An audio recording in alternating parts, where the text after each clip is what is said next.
son về là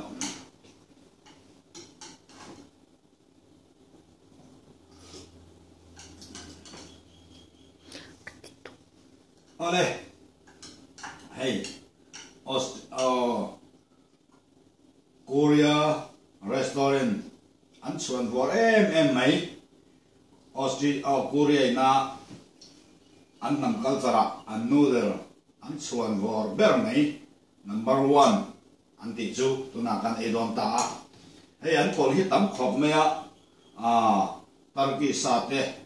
turkey tuite an noodle an ma ni ramin an chuan vor ber mai noodle tui ber ni a hei an ram an mi ho sate choilan ei pha ani a Korea po kuan Korea rama po chung ta chu tuna hen kan edon a hei khong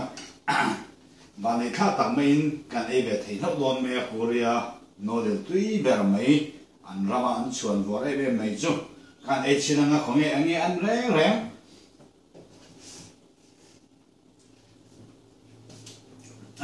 bạn tùy ta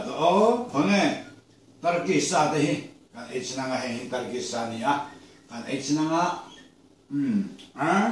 hey Turkey tùy thế hay Turkey tùy thế này tùy em Australia ram sang cá vẫn kalmana hay Korean noodle tùy ber mấy anh millionaire anh ni hậu sa tên anh ấy chín cả anh ấy về chỗ này lòng ông mấy bạn này khác cái thì anh sẽ thấy mấy ni sẽ hay anh ấy chặt chặt đâu là tùy được cả tôi say mình có cái này tốt là vậy